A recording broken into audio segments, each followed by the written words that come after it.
어두운 클럽, 여기저기 화려한 네온사인, 그리고 세련된 향수와 담배 냄새가 뒤섞인 곳. 미친듯이 흔들리는 몸짓과 위스키, 그리고 거울 위에 길게 그려진 하얀 가루.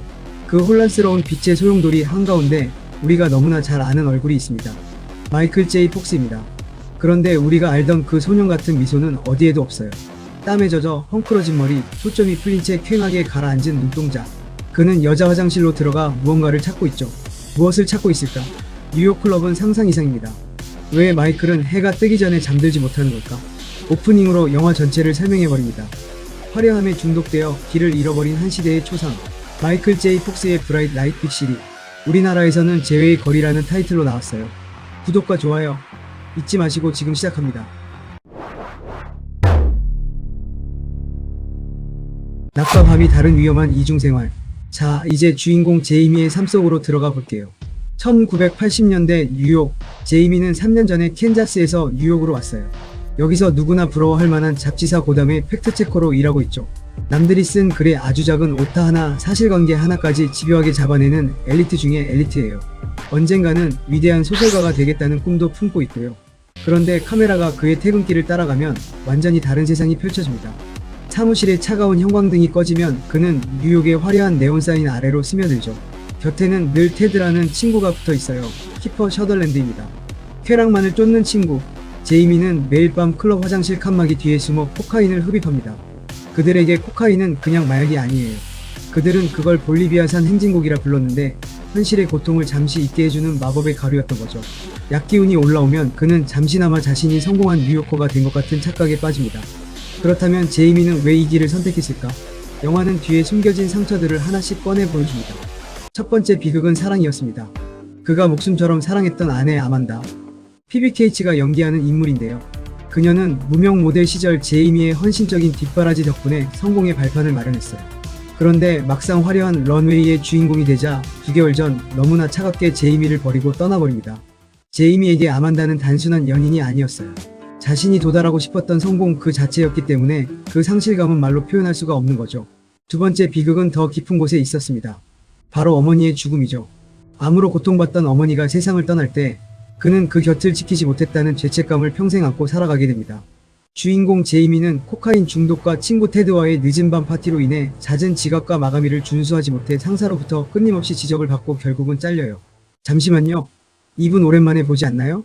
영화와 드라마로 만들어진 하버드 대학의 공부벌레 킹스필드 교수입니다. 배우 존 하우스먼은 46회 아카데미 나무조 연상을 수상했어요. 그의 오른편에 있는 여성은 블로븐 특급의 시빌 세퍼드네요. 다시 영화로 돌아와 제이미는 그 모든 고통을 잊으려 약물에 의존하며 반복되는 일주일 동안 그가 어떻게 처참하게 무너지는지를 아주 세밀하게 보여줍니다. 왜 아만다는 제이미를 떠났을까요? 그녀에게 뉴욕은 성공의 무대였고 모델로서의 화려한 삶은 그녀가 간절히 원하던 것이었습니다. 하지만 제이미에게 뉴욕은 상실의 도시였고 어머니를 잃은 지 1년이라는 시간 동안 그 슬픔에서 헤어나오지 못하고 있었죠. 아만다는 성공을 향해 달려가고 싶었지만 제이미는 슬픔에 잠겨 멈춰 서 있었습니다. 두 사람의 삶의 속도와 방향이 서로 달랐던 거죠. 결국 아만다는 자신의 성공을 위해 그리고 멈춰버린 제이미의 삶에서 벗어나기 위해 이별을 결정한 것입니다. 파격적인 선택의 결과. 마이클의 연기에 대해 말하지 않을 수 없어요. 마이클의 연기가 여기서 정말 소름 끼칩니다. 우리가 알던 그 밝고 에너지 넘치는 이미지를 완전히 지워버리고 금방이라도 무너져 내릴 것 같은 한 사람을 온몸으로 표현해요. 화장실 변기 위에서 떨리는 손으로 약물을 준비하다가 거울 속에 초라한 자신과 마주하는 장면. 그 고요한 순간에 흐르는 허무함은 보는 사람의 숨을 막히게 만들죠. 이 영화는 단순히 80년대 방황의 기록이 아닙니다. 어쩌면 오늘날 SNS의 화려한 필터 뒤에 숨어 외로움을 싣고 있는 우리 모두의 이야기일 수도 있거든요. 성공이라는 빛을 향해 달려가다가 정작 나 자신을 태워버리고 있는 건 아닌지 묻는 영화입니다.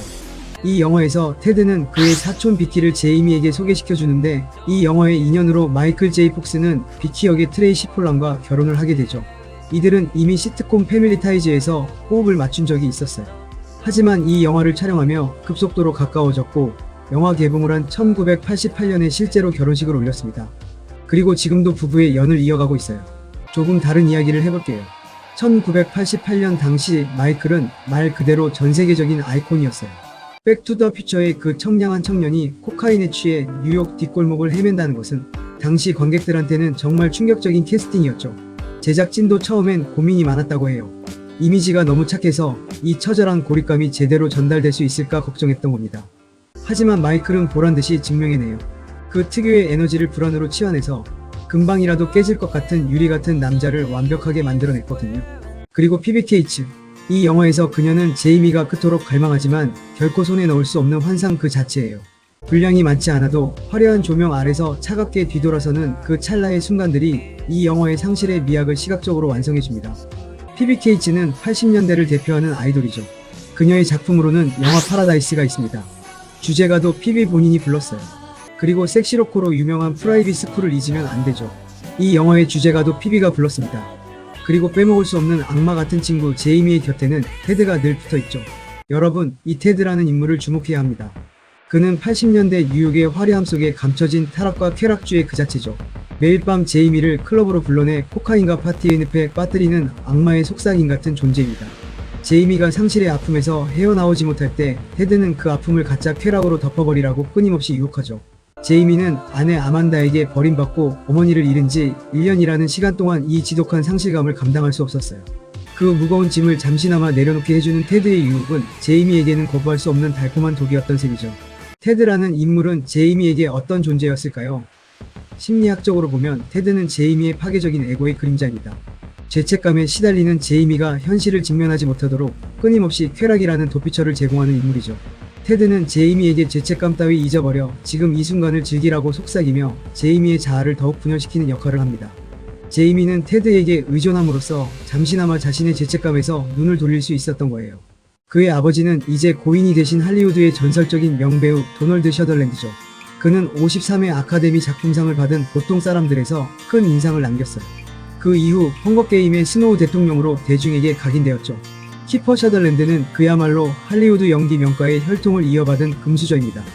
우리가 나중에 미드 24에서 보았던 그 정의롭고 강인한 잭 바우어의 모습은 어디에도 없어요.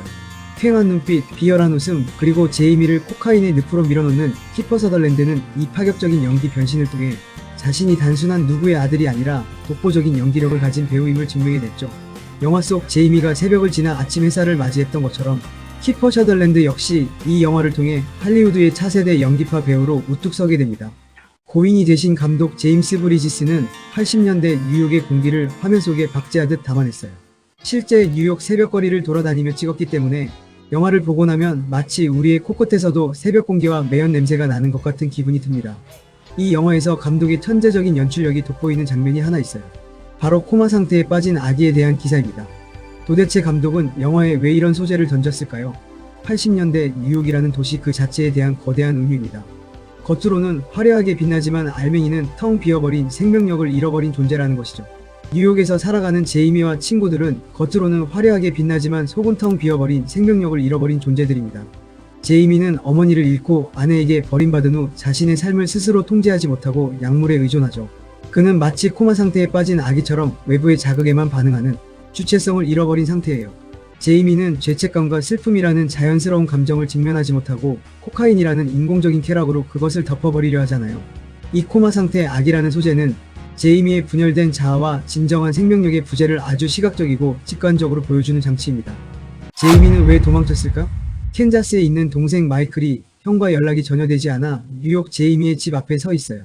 그런데 제이미는 자신의 집 앞에 서 있는 동생을 보고 놀라 도망치기 시작하죠. 도대체 제이미는 왜 자신의 하나뿐인 동생을 피해 도망쳐야 했을까요? 심리학적으로 보면 이건 상처 입은 에고자의 지독한 방어 기제예요. 제이미는 지금 죄책감과 슬픔에 잠겨 현실을 회피하고 약물에 의존하는 상태입니다. 그는 스스로를 어머니를 죽인 살인자라고 생각하며 벌을 받고 있는데 동생의 등장은 자신의 비참한 현실을 직면하게 만드는 가장 강력한 자극제였죠. 시간이 지나 제이미가 자신의 아파트로 돌아왔는데 동생 마이클은 그의 아파트에 들어와 있었습니다. 제이미에게 내일이 어머니 돌아가신 지 1년이 되는 날인데 알고 있냐고 묻습니다. 이 질문은 제이미의 가장 아픈 상처, 즉 임종을 지키지 못한 죄책감을 정면으로 건드리는 것이죠. 제이미는 이 질문에 대답할 용기가 없었고 자신의 과오를 다시금 확인하는 것이 두려웠기 때문에 도망칠 수밖에 없었던 겁니다. 동생을 피해 도망치는 제이미의 모습은 단순히 동생을 피하는 것이 아니라 자신의 상처받은 내면과 직면하지 못한 현실에서 도망치는 모습과 같아요. 기침의 의미는? 영화의 마지막 파티 장면에서 제이미가 그토록 그리워하던 아내 아만다를 만났을 때 기침을 멈추지 못하는 장면이 있어요. 왜 이 중요한 순간에 제이미는 기침을 했을까요? 이건 무너져버린 자아의 마지막 비명입니다. 먼저 이 기침은 현실의 충격입니다. 제이미는 아만다가 돌아오면 자신의 슬픔과 죄책감이 사라질 것이라고 믿었어요. 하지만 그녀는 이미 성공이라는 환상에 취해 제이미의 현실을 외면하죠. 이 기막힌 현실 앞에서 제이미의 에고는 완전히 붕괴된 겁니다. 그리고 가장 아픈 상처, 어머니의 임종을 지키지 못한 죄책감과 아만다에 대한 집착이 한꺼번에 터져나온 것이 바로 이 기침인 셈이죠. 그리고 이 기침은 코카인 중독의 부작용입니다. 제이미는 매일 밤 코카인에 코를 박으며 자신의 영혼을 처형하고 있었습니다. 이 기침은 그가 코카인으로 인해 신체적, 정신적으로 얼마나 피폐해져 있었는지를 보여주는 상징적인 장치예요. 우리는 왜 가짜 불빛에 매료되는가? 이 영화를 단순히 마약 중독자의 이야기로 보면 조금 아쉬운 것 같아요. 심리학적으로 보면 이건 애도하는 과정의 결핍에 대한 이야기거든요. 제이미는 어머니를 잃었고 아내를 잃었어요. 소중한 존재들이 한꺼번에 사라졌을 때 사람은 그 거대한 구멍을 메우기 위해 무언가에 집착하게 됩니다. 제이미에게 그게 약물과 방거리였던 거고요. 심리학에서는 이걸 회피적방어기제라고 부릅니다. 그는 약에 취하고 싶었던 게 아니라 그냥 고통을 느끼지 않는 상태가 되고 싶었던 거예요. 철학적으로 보면 더 깊어집니다. 원작 소설이 2인칭으로 쓰였다는 걸 생각해보세요.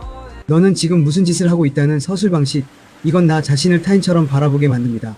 제이미는 자기 삶을 사는 주체가 아니라 자신의 파멸을 구경하는 관찰자가 되어버린 거예요. 성공하면 행복할 거야 라는 거대한 거짓말을 믿고 달려온 끝에 마주하게 되는 허무, 그게 이 영화가 던지는 질문입니다. 완벽할 순 없었던 시대의 한계, 물론 아쉬운 점도 있어요. 솔직히 말하면 영화 중반부 호흡이 살짝 느슨해지는 구간이 있고요. 마이클 제이 폭스의 선한 이미지가 독이 된 부분이 없지 않아 있어요. 빵 냄새가 가져다준 구원. 그럼에도 이 영화에서 가장 중요한 장면을 딱 하나 꼽으라면 저는 마지막 장면을 선택하겠어요. 밤새 지옥 같은 파티와 환각 속을 헤매던 제이미가 파티장 문을 열고 밖으로 나옵니다. 그 순간 코끝에 스치는 갓 구운 빵 냄새. 그는 트럭에서 빵 한 덩어리를 얻어 한 입 크게 베어 뭅니다. 따뜻하고 평범한 그 맛. 그 순간 제이미는 깨닫는 거죠. 화려한 네온사인보다, 차가운 약물보다 더 소중한 건 내가 걷고 있는 이 지루한 현실이라는 걸요. 이 장면을 볼 때마다 가슴이 쩌릿해요. 우리도 가끔 삶의 무게가 너무 무거워서 어디론가 도망치고 싶을 때가 있지 않나요? 그런데 결국 우리를 구원하는 건 대단한 성공이 아니라 아침 햇살과 따뜻한 빵 한 조각 같은 소박한 진실이라는 것을, 이 영화는 제이미의 퀭한 눈을 통해 그걸 말해줍니다. 여러분의 아침은 안녕한가요? 제가 제이미가 상실의 고통 때문에 약물에 빠졌다고 했었죠? 하지만 그게 다가 아닙니다. 이 영화의 진짜 심리적 기전은 그가 테드가 소개시켜준 비키에게 던지는 고백에 있어요. 그는 단순히 어머니의 죽음을 슬퍼하는 게 아닙니다. 그는 암으로 고통받던 어머니의 임종을 지키지 못했다는 지독한 죄책감에 시달리고 있습니다. 다시 말하지만 소설 속 2인칭 시점은 제이미가 이 죄책감을 얼마나 파괴적으로 겪고 있는지 보여줍니다. 그는 마치 자신이 어머니를 죽인 살인자인 것처럼 스스로를 벌하며 매일 밤 코카인으로 자신의 영혼을 처형하고 있었던 겁니다. 임종을 지키지 못했다는 사실보다 그 순간 자신이 쾌락을 쫓고 있었다는 기억이 그를 더 지옥으로 몰아넣고 있었던 거죠. 제이미는 아내 아만다에게 버림받고 어머니를 잃은 지 1년이라는 시간 동안 이 지독한 상실감과 죄책감을 감당할 수 없었습니다. 그 무거운 짐을 잠시나마 내려놓게 해주는 약물의 유혹은 제이미에게는 거부할 수 없는 달콤한 독이었죠. 결국 제이미는 테드의 파티에서 그토록 갈망하던 아내 아만다를 만납니다. 하지만 그녀는 이미 예전의 아만다가 아니었습니다. 제이미는 그녀에게 자신의 문제를 인정하고 모든 것을 털어놓고 싶어 하지만 아만다는 차갑습니다. 아만다의 입장도 이해는 해요. 너무 오랫동안 그가 방황을 하니 자신의 길을 찾아간 것이라는 것을. 하지만 부부이고 가족인데 냉정하다는 생각을 버릴 수 없네요. 그 순간 제이미는 깨닫습니다. 내가 쫓았던 건 가짜 불빛이었구나. 파티를 떠난 제이미는 새벽까지 거리를 방황하다가 한 빵집 앞에 섭니다.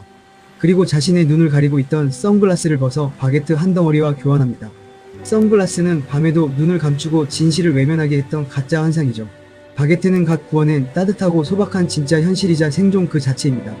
가짜 빛을 버리고 진짜 삶을 베어 무는 순간 제이미는 비로소 어머니에 대한 죄책감이라는 긴 밤을 지나 새로운 아침을 맞이하게 된 것입니다. 이 영화가 전달하고자 하는 메시지는 명확합니다. 아무리 깊은 절망과 죄책감 속에 있더라도 우리는 그 어둠을 뚫고 새로운 아침을 맞이할 수 있다는 것입니다. 가짜 불빛에 현혹되지 않고 진짜 삶을 직면할 때 우리는 비로소 상처를 치유하고 새로운 희망을 품을 수 있다는 거죠. 여러분, 지금 여러분의 마음을 짓누르는 짐은 무엇인가요? 혹시 제이미처럼 가짜 불빛에 몸을 숨기고 있지는 않나요? 때로는 화려한 뉴욕의 밤보다 조금은 지루하더라도 맑은 정신으로 맞이하는 아침이 더 위대하다는 것을, 재회의 거리가 30년이 넘는 세월을 지나 우리에게 전하는 메시지입니다. 자, 오늘 긴 여정 함께 해주셨는데요. 이 영화는 재미있다고 할 수는 없어요. 하지만 저에게는 제이미와 같은 방황을 했었고 현재도 가끔 합니다. 아니 지금도 방황을 하고 있는지 모르죠. 하지만 시련이 오면 주저앉지 말고 일어설 수 있는 힘을 기르는 것이 더 중요하다고 저는 생각합니다. 오늘 영상이 여러분 마음 한구석에 작은 울림을 드렸으면 좋겠고요. 구독과 알림 설정 잊지 마시고 혹시 여러분도 제이미처럼 길을 잃었다가 자신만의 빵 냄새를 찾은 경험이 있으시다면 댓글로 공유해주세요. 그럼 또 찾아뵙겠습니다.